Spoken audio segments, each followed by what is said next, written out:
ಹಳೆಯ ಸಂಬಂಧವೊಂದು ಹೊಸದಾಗಿ ಚಿಗುರಿದಾಗ ಅಲ್ಲಿ ಮೂಡಿತೊಂದು ಮಮತೆಯ ಅನುರಾಗ. ಈ ಸಂಬಂಧ ನನ್ನ ತಂದೆಯ ತಾಯಿಯ ಅಕ್ಕನ ಕುಟುಂಬ, ಅಂದ್ರೆ ನನ್ನ ತಂದೆಯ ದೊಡ್ಡಮ್ಮನ ಕುಟುಂಬ.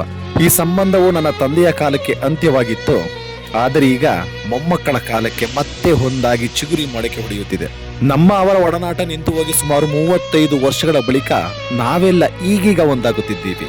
ತನ್ನ ಮಕ್ಕಳ ಮದುವೆಗೆ ಆಹ್ವಾನಿಸದಷ್ಟು ಬೇರ್ಪಟ್ಟಿದ್ದ ನಾವುಗಳೆಲ್ಲ ಅದೇಗೋ ಕಳೆದ 2 ತಿಂಗಳ ಹಿಂದೆ ಗೌಡಗೆರೆ ಗ್ರಾಮದಲ್ಲಿ ನಡೆದಂತಹ ದೊಡ್ಡ ಹಬ್ಬಕ್ಕೆ ನಮ್ಮನ್ನ ಆಹ್ವಾನಿಸಿದ್ದರು. ಅವರ ಮನವಿಯಂತೆ ನಾವು, ನಮ್ಮ ತಂದೆ, ನಮ್ಮ ಚಿಕ್ಕಪ್ಪ ಚಿಕ್ಕಮ್ಮರೆಲ್ಲ ಕುಟುಂಬ ಸಮೇತರಾಗಿ ಆ ದೊಡ್ಡ ಹಬ್ಬಕ್ಕೆ ಹೋಗಿ ಭೋಜನ ಸವಿದು ಅಲ್ಲಿನ ಕೆಲವು ವಿಡಿಯೋ ತುಣುಕುಗಳನ್ನ ನನ್ನ ಇನ್ಸ್ಟಾಗ್ರಾಮ್ ಪೇಜ್ ನಲ್ಲಿ ಅರಿಬಿಟ್ಟಿದ್ದೆ. ಆ ಸಾಮಾಜಿಕ ಜಾಲತಾಣದಲ್ಲಿ ಹಾಕಿದ ವಿಡಿಯೋ ನೋಡಿ ಪರಿಚಯವಾದ ಈ ನನ್ನ 3 ಅಕ್ಕಂದಿರು ಇವತ್ತು ಇಷ್ಟರ ಮಟ್ಟಿಗೆ ಬೆಸುಗಿ ಬೆಸೆಯುವಂತ ಕಾಲ ಒದಗಿ ಬಂದಿದೆ.